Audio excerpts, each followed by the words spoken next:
一节书本之外的社会课，一个陪你成长的摆渡人。大家好，这里是星河摆渡。朋友们不知道是不是有同感？对于很多人来说，好像什么道理都懂，但做起事情来总是不尽人意，在知与行之间，仿佛隔着一座很难逾越的大山。我们也可以想一下，自己有没有出现过类似的情况？你知道学习的重要性，计划看一本书，却发现你的手绑在了手机上。你了解健康的重要性，决定坚持跑步，却发现自己被封禁在沙发上。我们明明知道什么是正确的，也知道自己该做什么，却发现自己总是在做相反的事情。曾经有多少次发出感叹，道理我都懂，但是我就是做不到。又有多少次我们反复告诫自己要行动，要坚持，要自律，要养成好习惯。过了几天，才突然发现自己不知道什么时候故态复萌。在现在这个自媒体时代，信息和知识的获取成本大大降低。每一天，我们都处在海量信息的包围中，摄取着各种原型、模型、规律和方法论。但不妨扪心自问，这些东西我们仅仅是知道，还是真正的学到？学到了，又是否能在行动中得以应用及发挥？我们只是在积累它们，还是真正改变了自己的习惯？这也是我们今天一起要思考的问题。如何才能把知识真的应用到实践中，而不只是停留在又学到新东西的新鲜刺激和精神愉悦上？电影《后会无期》中有一句话印象深刻，听过很多道理，却依然过不好这一生。显然这不是一个容易理解的问题，因为它毕竟是反人性的，但是这并不意味着它是无解的。首先我们分析一下为什么会存在知易行难的情况。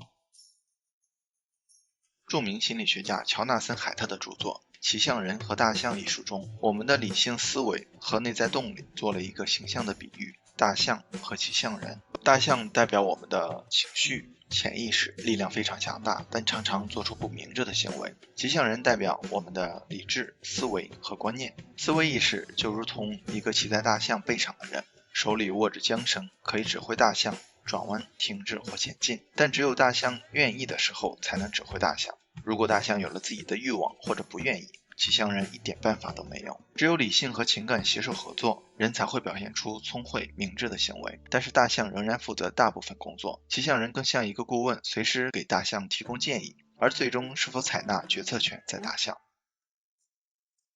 我们再举一个例子，假设你要参加一门考试，已经交了3000块钱，考试时间是下个月的今天，对考试内容你有一定的了解，但不够系统，你有一定信心，但也不能说100%会通过，这就是背景。你会立刻开始安排复习计划，从明天开始备考吗？对于很多人来说，多半不会。现在把时针拨到1个月后，你从睡梦中醒来，蓦然惊觉，明天就要考试，而你什么都还没看，恰好今天又是周末，那么你是不是会立刻起床细数多少读点材料，做点题，尽量增加通过考试的成功率？现在想想，我大学期间应对各种考试也是这样的。那么这两者之间的差距是什么？其实就是时间。我们知道做一件事本质上就是动力、阻力的博弈。那么你不去做一件事情，无论背后有什么原因，归根结底一定是因为去做的收益比不上成本。但在上面例子中，收益和成本是完全相同的。那为什么我们会有截然不同的反应呢？原因在于这里面的时间因素扭曲了我们对收益和成本的判断。我们的大脑难以处理长期的信息，因为这里面隐含着太多的不确定性，所以我们会倾向于把长期的权重降低。无论收益还是成本，只要时间足够长，我们都会倾向于认为它不太重要。在心理学上，这就叫做时间贴现。一位经济学家提出了一个双曲线贴现模型来描述时间贴现。可以看到，随着时间的推移，我们对收益的感知是下降的，写成双曲线趋势。这就是知易行难背后的本质原因。我们之所以不去做那些正确的事情，是因为它的收益被时间所扭曲了。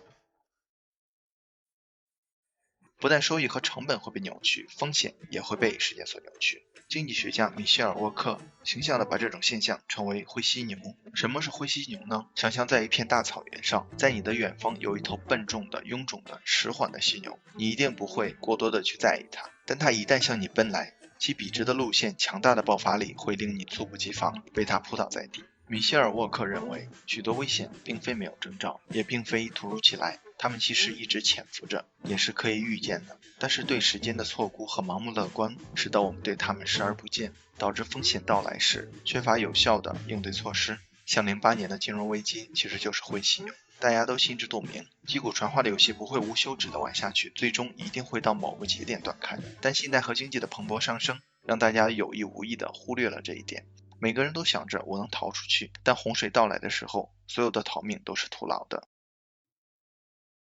我们生活中的许多现象其实也是会虚牛，比如我们都知道长期缺乏睡眠会导致很多问题，比如注意力衰退、记忆力下降乃至阿兹海默症，但对于我们来说，这些负面影响太迟缓了，我们感觉不到，也就不会有切身的动力。真正能让你惊觉我要改善睡眠质量的是什么呢？是头疼。一熬夜就头疼的人最能坚持早早入睡。再比如理财和预算控制，花钱消费带来的愉悦感是即时的，而省下来这笔钱你并不会有很强烈的正反馈，不会有成就感，甚至不会有任何差异。两相权衡，我们当然会倾向于消费，于是不知不觉钱就这样花出去了。而什么情况下省钱会有动力呢？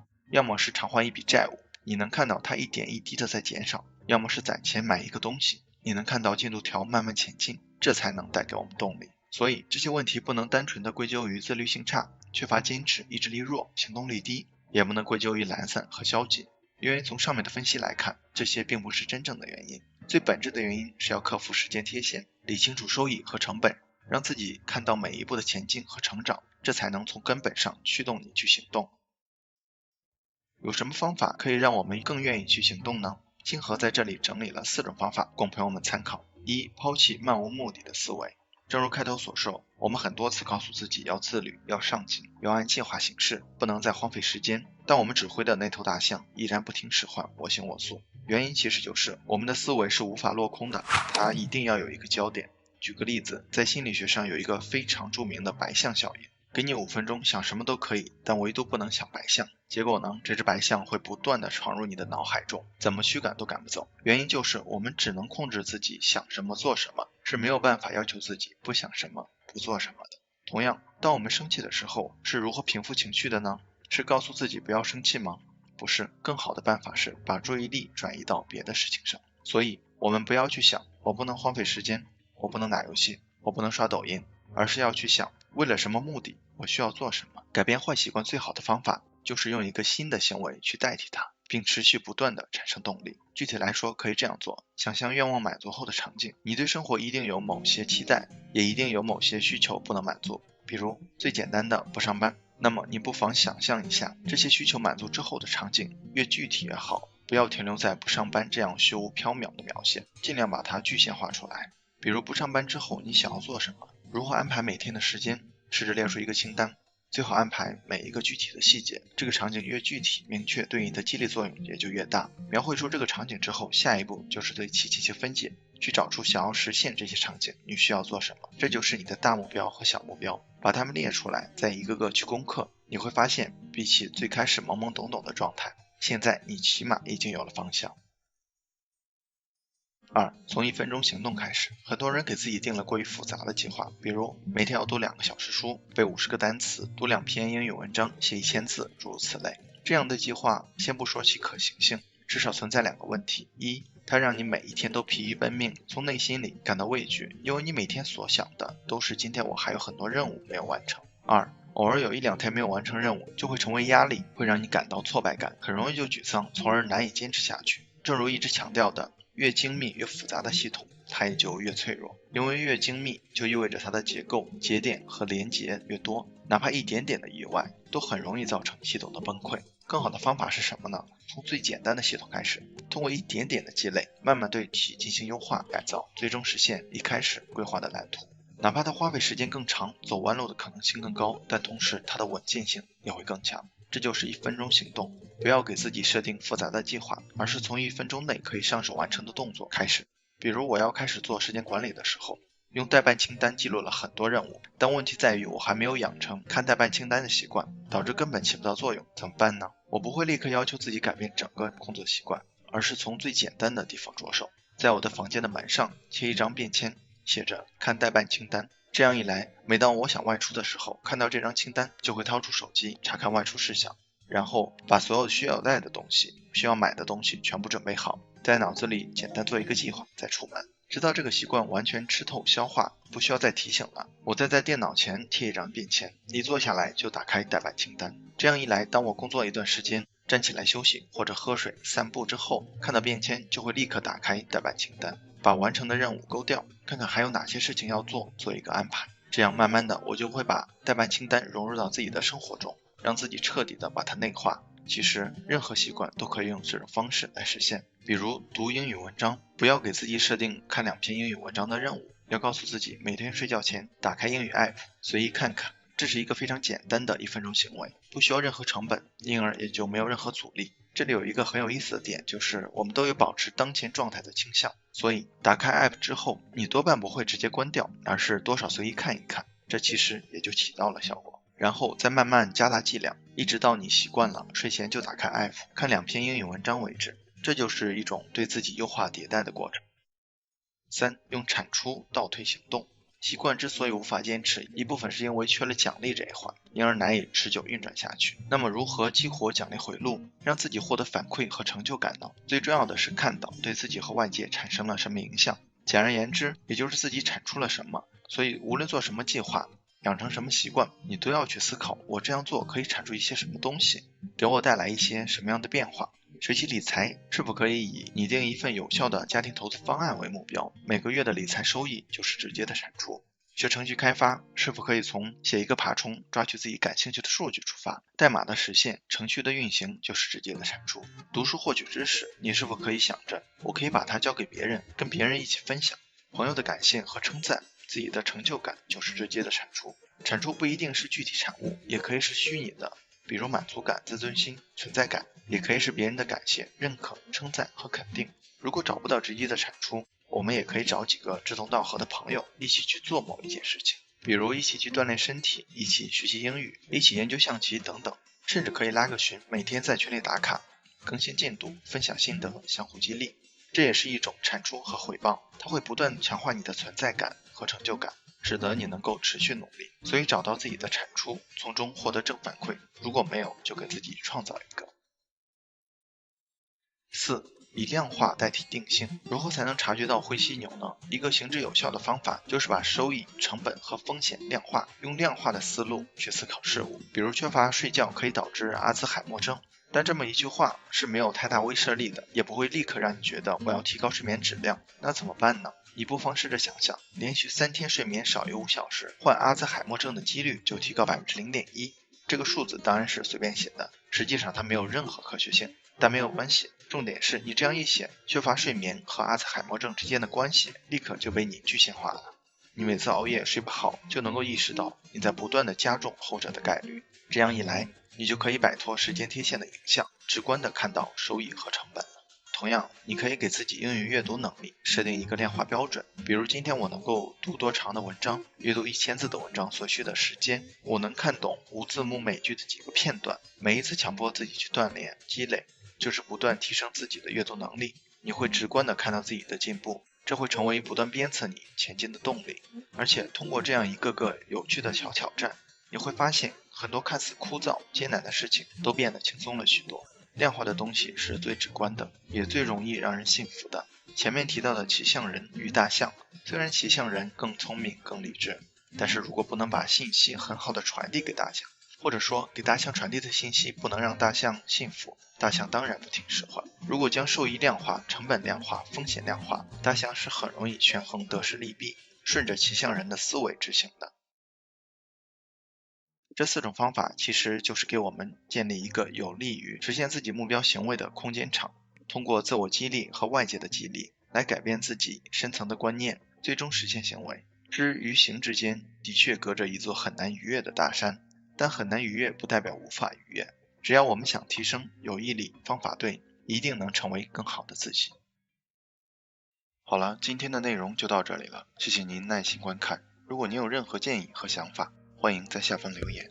如果您喜欢星河的内容，还望订阅星河百度频道，点赞和分享给更多的朋友。星河将不胜感激，继续分享更多有关成长的优质内容。一个人可以走多远，关键在于与谁同行。愿成长之路有你我相伴。这里是星河百度，我们下期不见不散。你以为努力可以缓解焦虑，结果发现越努力越焦虑。大家发现没？现在这个社会不停地贩卖焦虑和鼓吹努力，内卷现象也逐渐普遍化、合理化。当外界的高压变成常态，我们就只能不断地向内施压。所以明明是社会压力大，我们却总怪自己抗压能力差，怪自己懒惰、消沉、没意志力、没上进心。我们恨不得把所有的负面形容词都强加给自己，以此来鞭策自己。但事实上，这种有毒的积极性不仅没用，还害人不浅。Hello， 大家好，欢迎回到星河百度。今天咱们聊聊我之前踩过的一个坑，总是逼自己努力，发现没什么效果，又开始内耗焦虑，然后逼自己更加努力。后来我才明白，与其焦虑是努力，倒不如躺下来喘口气。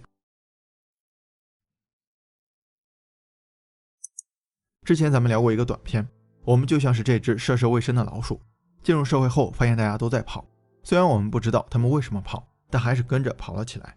原来队伍最前方是一趟通往幸福的地铁，地铁上虽已鼠满为患，也还是挡不住老鼠们挤上去的热情。这就像我们越来越卷的社会，一边鼓吹努力就能幸福的价值观，一边贩卖不努力就会掉队的焦虑。社会企图让人们相信压力人人都有，谁顶得住谁就能获得更多的社会资源，就能更幸福，谁顶不住就活该过苦逼的穷日子，而且也只能怪自己不够努力，就说所有人都要对自己的生活全权负责。在这种价值导向下，人们一边不知所以的努力，又一边被动接受着焦虑，跟那只老鼠一样越跑越快，却不知道为什么跑，也不敢停下来休息。所以我们总是听别人说，想有出息就得努力，有了压力才有动力，但从来没人告诉过我们该选择什么方向发力，以及如何顶住各种压力，毕竟他们也不知道。这就造成了焦虑是努力的两种表现，一是我们总是告诉自己必须努力，但又不知道怎么努力，所以看到别人听课咱也上网课，看到别人阅读咱也买书，但这些很难起到实质性作用，反而是看起来也努力了，但又好像什么都没做。二是忽略了自己的真实感受，就是在压力面前总觉得是自己的问题，别人顶得住我顶不住，我就是个废物，一边过分自责和愧疚，一边假装积极和乐观。但负面情绪并不会就此消失，它就像一根始终绷着的弦，迟早会有断开的风险。除此之外，有毒的正能量也催生了一些不合理的社会现象，比如职场中的内卷文化，天天加班，周末单休，24小时在线都成了常规要求。你不接受你可以走，外面有一大批人等着替你，而且你去哪要求都是一样的。我有很多朋友都被这种观念荼毒太深，他们甚至觉得不是公司要求太高，而是他们对自己要求太低，所以上班比老板都积极，下班也不闲着，考证、兼职、学英语，就这还总担心被社会淘汰，对未来充满恐惧。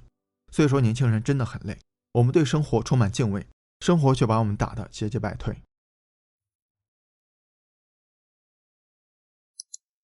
前段时间搜狐 CEO 张朝阳的一句话说出了众多网友的心声，他说年轻人不要太努力，太拼的话会伤害自己，而且不一定有机会，因为这个世界是不公平的。这些话不仅说出了年轻人的处境，也拆穿了社会资源的分配机制，有些东西并不是靠努力就能得到的。虽然精英社会强调的是优绩主义，就是说英雄不问出处，只要努力就能成功，看似是打破了阶层固化，让资源真正流动起来，但事实上有钱人是不愿意看到这种情况发生的，他们会努力打造护城河，让地位和财富优势一代代的延续下去。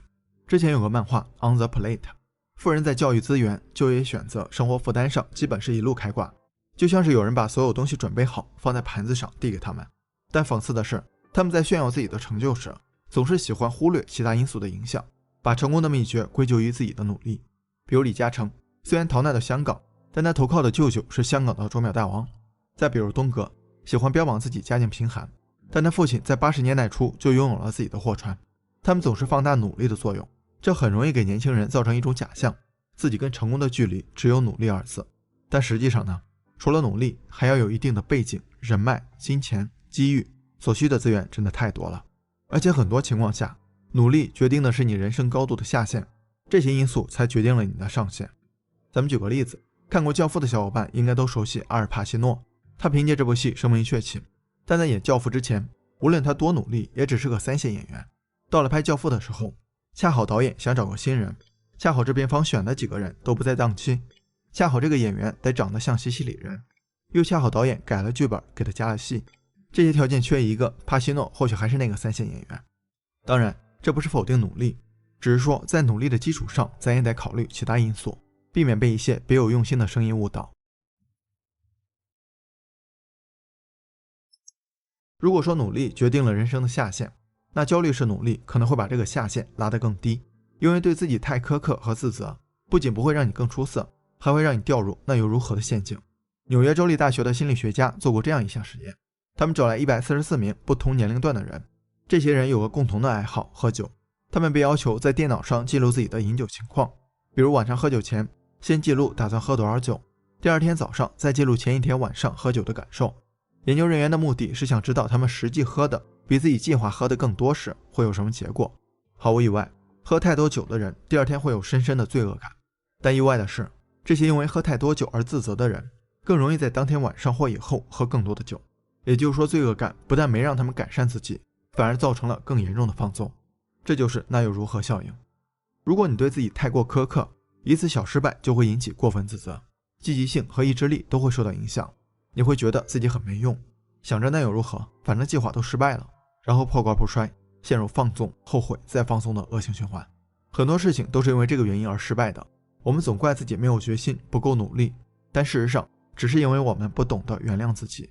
比如减肥，哪天你没忍住喝了一罐可乐，本来这可以当做对自己的奖励，但你不停地自责，这种行为分明是自己给自己增加压力，而且也让情绪低落，这些都对意志力产生了极大的挑战。得不到自己的原谅，羞耻感、罪恶感会促使你去外界寻找安慰，也就造成了第二次、第三次破戒。所有需要意志力的事情都会因为太苛求自己、不原谅自己而失败。更巧的是，所有能提升自己的事情几乎都需要意志力。一、警惕身边有毒的正能量。你说你压力大，他说你要更加努力；你说你心情低落，他说你要保持乐观；你说你跟别人关系不好，他说你要心存感激。每个人都有一些负面情绪，如果你的负面情绪总是被某个人否定、压抑和转移，那这个人你就要警惕了。虽然他可能是无意的，但这同样会影响你对真实情感的判断和表达，让你产生过分的自责感和虚假的积极性。而如果你总能听到有毒的正能量，也一定要尊重自己的真实感受。你要知道，任何负面情绪都是有原因的，你需要的是安慰，是开导，是真正的从中走出来，而不是当做什么都没发生。二、自我谅解打破那又如何。心理学家找来一些正在控制体重的年轻女性，以科研的名义奖励她们吃甜甜圈和糖果，当然她们心里都会因为吃了甜食而产生罪恶感。实验者先让她们快速吃完一个甜甜圈，再喝一大杯水，目的是让她们感觉吃得太饱，这样罪恶感也会更强烈。然后把她们分成两组，一组会收到减轻罪恶感的信息，大致意思就是不要太自责，人都有放纵的时候。另外一组则没有收到信息。接着实验者让他们吃各种美味的糖果，想吃多少吃多少。结果收到安慰短信的那组吃了28克糖果，而感到自责的那组吃掉了将近70克。所以失败的时候原谅自己，并不会降低你对自己的要求，反而能让你更好地应对挫折，在压力面前更有弹性，情绪也更稳定。三、找准方向，高效努力。在张朝阳视频的评论中，有个网友是这么说的：我30岁之前没有找准方向，做什么都不对，从起点到终点再回到起点，整个人只剩下迷茫。所以如果努力的方向是错的，那停下来就是一种进步。很多时候我们努力的原因是把努力当成了缓解焦虑的唯一方法，但这种努力不仅盲目而且急躁，就是说我没有方向，但我还想要立竿见影的效果，结果往往只能增加焦虑。没有谁前一天努力第二天就能成功的，它更像是一种长期沉淀的过程。在这个过程，我们需要不断的提问、思考、调整和解答，不然就像瓶子里的苍蝇一样，处处碰壁却始终飞不出去。怪不得爱因斯坦说，给我1个小时解答一道难题，我会用55分钟弄明白这道题在问什么。所以思考努力的方向永远要放在努力的前一步。最后想说，人生是一场马拉松，真的没必要每天都100米冲刺。那些内卷的、贩卖焦虑的、鼓吹努力的，就随他们去吧，跟着他们跑，你或许会快一点，但也有可能跑偏。而如果坚持走自己的路，虽然慢一点，但每一步都算数。毕竟只有将汗水倾洒在正确的道路上，才可能有事半功倍的效果，否则还真不如停下来歇一歇，然后思考下一步努力的方向。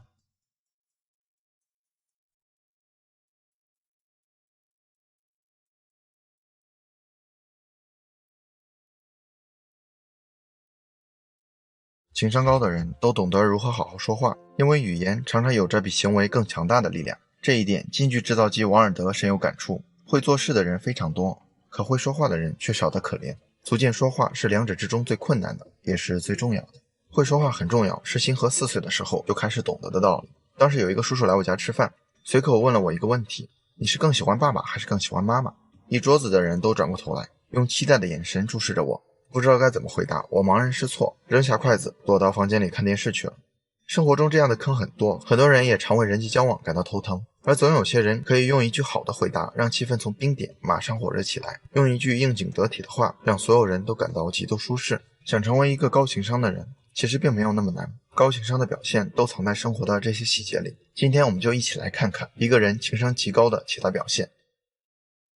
一、不否定对方的夸奖。我们先来看看机组问答。爸爸说最近考试成绩不错，一般回答是还行吧，高情商回答是可不是，看看是谁家的儿子。同事说你今天穿的裙子好漂亮，一般回答没了，还行吧，高情商回答是吗？谢谢，你的大地色眼影也很不错哦。朋友说你家小孩真懂事儿，一般回答是还可以吧，高情商回答是吗？你家孩子也挺乖的呀，有空带来跟我家小孩一起玩。面对别人的夸奖，多数人通常会条件反射的谦虚，这其实也没错，只是别人不会感到明显的回馈，好不容易酝酿的话题就这样结束了。高情商人士不否认对方的夸奖，善于使用共情力，用肯定或反问句式接过对方的话，然后顺着这个话题反夸对方一把，这样就很容易打开话匣，双方达到一个满意的氛围。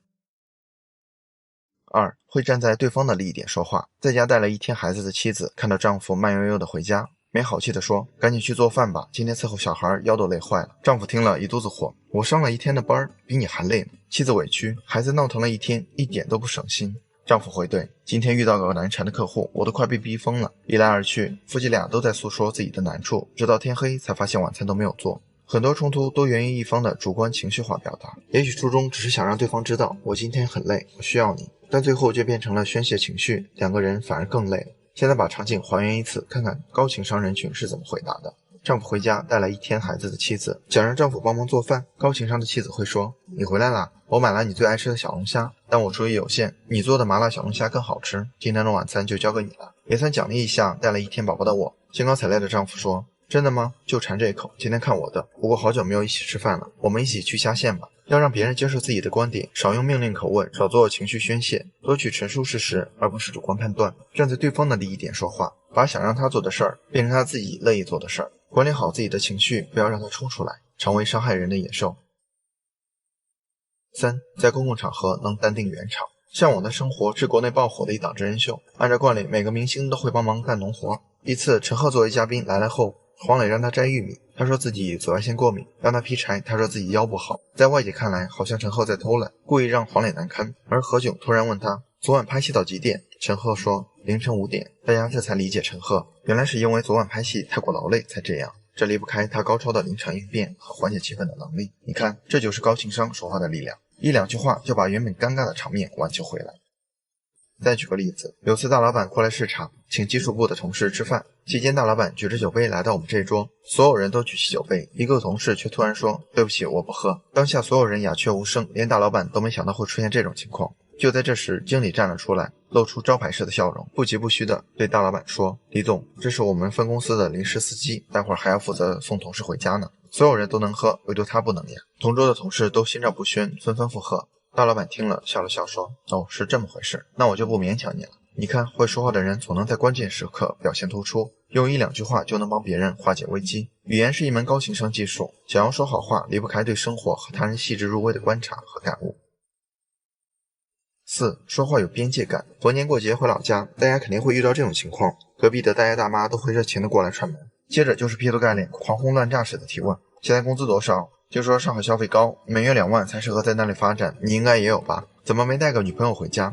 跟你一样大的某某某儿子都会打酱油了，差不多就行了，别要求太高。这时的你是不是有点招架不住了？在生活中我们会遇到类似这样的人，和你热情聊天，但说着说着话题就跑偏了，从刚开始的吃饭没、放假没，变成1个月工资多少、存款多少、有对象没等等。这就是典型的说话没有边界感的人。与人聊天要清楚你跟他之间的关系到何种程度，如果不是好到住同一屋、睡一张床，就不要问涉及收入、婚姻、资产等敏感的个人隐私问题。个人兴趣、热点事件、明星八卦都是更好的选择。保持一个最合适的安全距离，就不会打扰侵犯对方，也更容易赢得对方的好感。就像叔本华说的，人就像寒冬里的刺猬，靠得太近会觉得刺痛彼此，离得太远又会感到寒冷。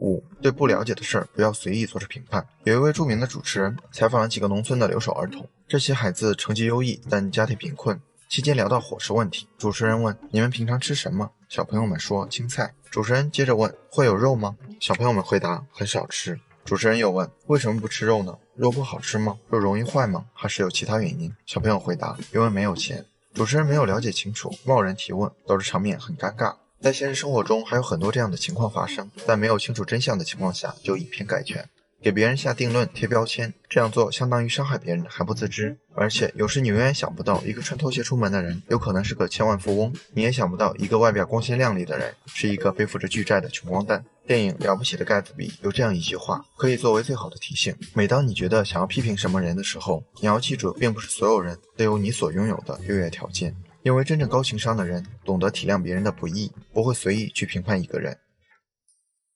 6. 能站在他人的立场思考。A 在一家公司当领导，有一次公司员工聚会，散场时有个刚来2天的实习生 C 跟他顺路，于是上了 A 的车。当时车上还有跟 A 关系很好的 B， 但 A 并没有因为和 B 聊天而忽视了 C。 一上车，他的第一句话就让 C 破冰。他说：听说你是某某大学毕业的。得到回应后， A 把话题抛给了 B， 你不也是某某大学的吗？你们是师兄弟啊。于是 C 打开心扉和大家聊了起来。高情商的人会用同理心去感知对方的处境，了解新人在陌生圈子中的尴尬，会轻松运用语言技巧，自然地帮对方融入新环境。7. 能运用情绪控制场面。有个朋友是出了名的好友先生，认识他8年时间，从未见他在公共场合发脾气。有一次几个朋友一起吃饭，他却直接和其中一人杠了起来，说话音量比平时提升了10倍，尺度也比之前大了许多，着实把我们吓了一跳。他这是吃火药了。不过也就只有这次，朋友便恢复往日的好好先生。后来实在忍不住去问他，朋友说在餐桌上骂的那个人是个老赖，欠了自己很多钱，屡次要债不还，只能出此计策。更让我佩服的是，换做一般人，面对欠钱不还的人是真的生气，然而他生气是给那个人看的，内心还是波澜不惊，当然最后也拿到了钱。他补充说，人生气时智商为0，生气解决不了任何问题，能反过来驾驭情绪，而不是成为情绪的奴隶，并通过正确发挥情绪达到目的。说的大概就是这位朋友吧。很多人误解了高情商的意思，认为做事圆滑，不发脾气就是高情商，其实并非如此。真正的高情商是懂得自如运用情绪，用最小的代价换得最大回报的行为。这些生活场景里，高情商的人都做好了一件事，那就是心里始终装着别人。坚持这一点，我们可以慢慢明白人与人相处的真正智慧。不要停止人际关系的修炼，好好说话这4个字藏着你一生的好运。最后有一句话我非常喜欢，在这里也分享给小伙伴们，我们好好说话不是为了得到什么，而是为了不失去在意的人和事儿。好了，今天的内容就到这里了，谢谢您耐心观看。如果您有任何建议和想法，欢迎在下方留言。如果您喜欢星河的内容，还望订阅星河百度频道，点赞和分享给更多的朋友。星河将不胜感激，继续分享更多有关成长的优质内容。一个人可以走多远，关键在于与谁同行。愿成长之路有你我相伴。这里是星河百度，我们下期不见不散。